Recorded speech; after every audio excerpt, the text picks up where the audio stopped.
They say you should start as you mean to go on. And Terence Crawford has started the new year by calling out Errol Spence once again.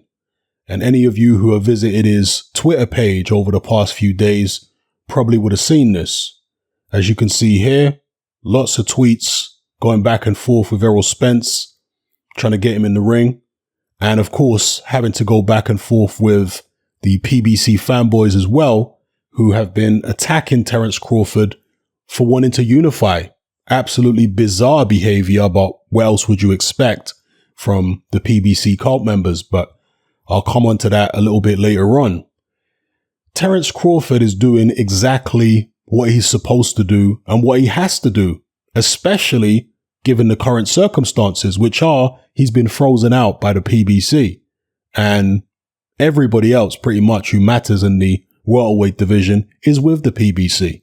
It seems to be Al Heyman policy not only to not recognize the WBO, but not recognize the existence of Terence Crawford, who is not just one of the best welterweights out there, but he's one of the best fighters in the entire sport of boxing.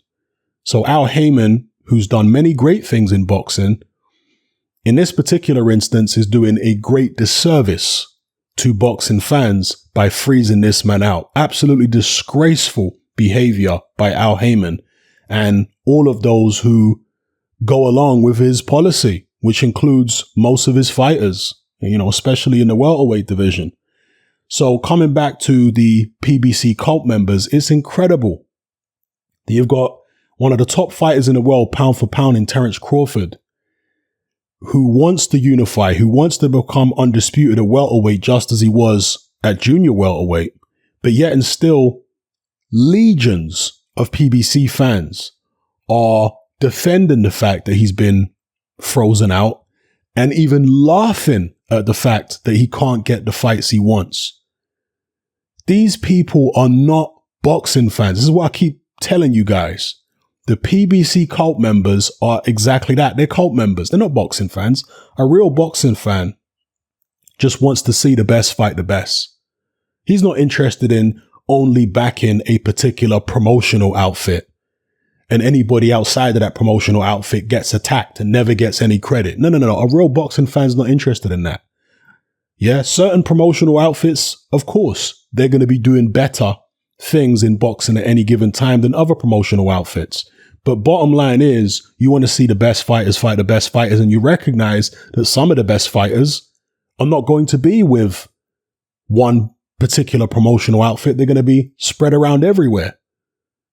So in the case of Terence Crawford, if you're a real boxing fan, you want to see the Errol Spence fight because they're the only two top welterweights now who haven't lost.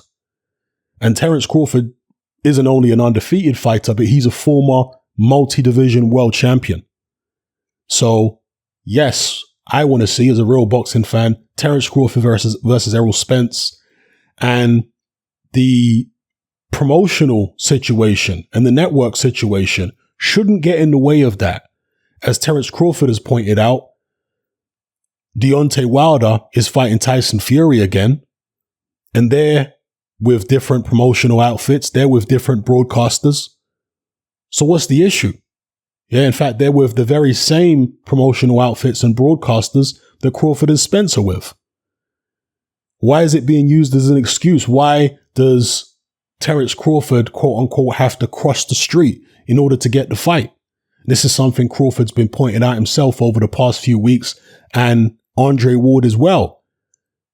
Yet and still, Ward and Crawford have been getting ridiculed, attacked, etc. by the PBC cult members. These people are not rational. They're not real boxing fans. It's funny because I did a video about DAZN. Can't remember how long ago it was now, maybe a week or so ago, or a few days ago at least. And there was an individual in the comments section who said that I should stop telling American boxing fans what they should be doing.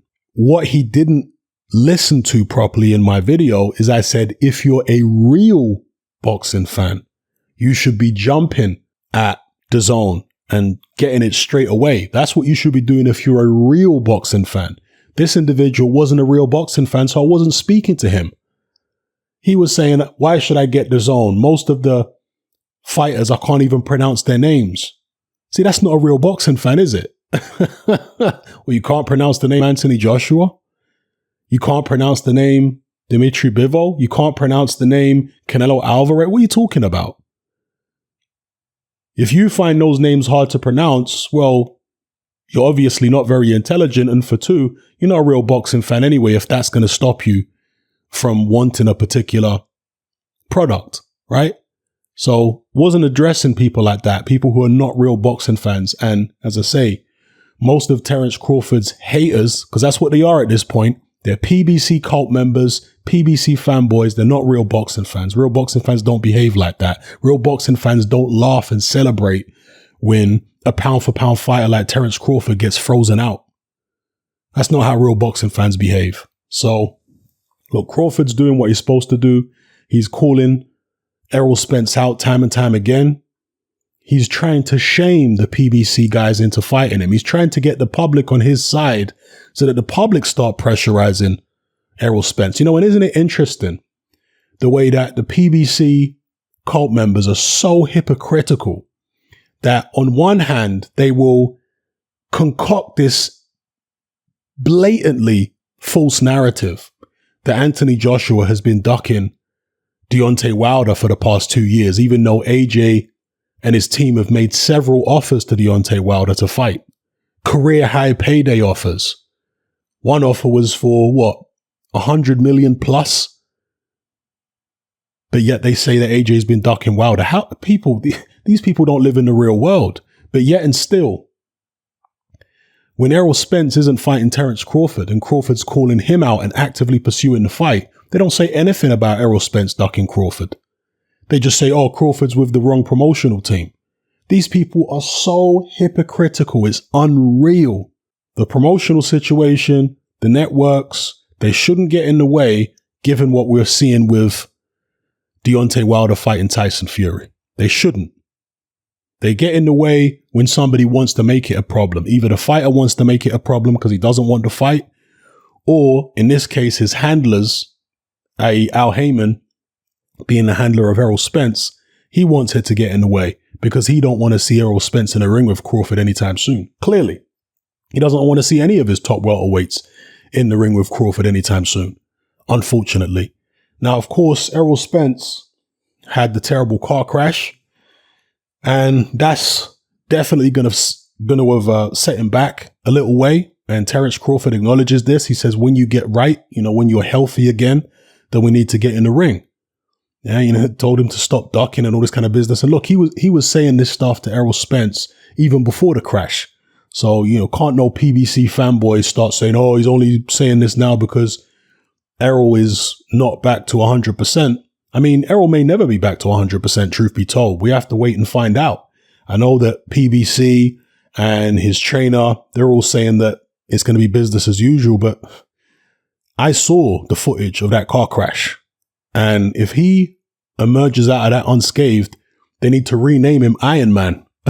Seriously, not the truth, but Iron Man, because I can't imagine somebody could have survived a crash like that and be completely the same as they were before it. I mean, if he is, again, more power to him, and they need to rename him Iron Man, but the proof is in the pudding, and we have to see Errol Spence back in the ring to assess where he's actually at. Truth be told, Errol Spence, I don't think he was 100% in the Sean Porter fight, and that's before the crash. And I say that because Errol Spence was fluctuating in weight. He was drinking. He wasn't living the life of an elite level athlete.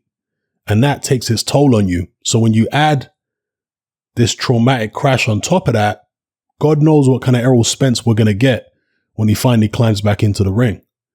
So that, if anything, is going to delay the Terence Crawford fight even further.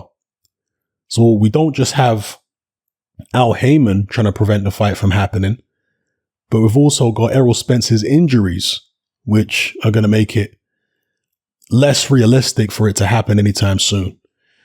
Anyway, Terence Crawford can only do what he's doing right now, and that's just to keep the heat on, keep calling him out, keep doing his thing. It's tough because he doesn't really have anybody to fight over there. Yeah, it's a shame what's happening to this man. Hopefully he catches a break in 2020. Let me know what you guys think in the comment section below. It's Hatman, I'm out. Join me on Patreon. I upload a minimum of 2 podcasts every single week, covering a wide variety of controversial topics, as well as live stream Q&A sessions. Take a look on screen right now at some of the podcasts I've produced so far. For just $3 a month, the equivalent of about £2 a month, you get access to all my new podcasts and my entire back catalogue of past podcasts, including my popular Confessions of a Nightclub Bouncer series. You can listen on your computer or on your smartphone or tablet by downloading the Patreon app from the Google Play Store or the App Store for free. The Patreon app also allows you to download each podcast in MP3. For less than the price of a cup of coffee, you get access to dozens of hours of exclusive content. It's easy to sign up, there's no contract, and you can cancel at any time. So come and join our community of free and critical thinkers by signing up with me here on Patreon today.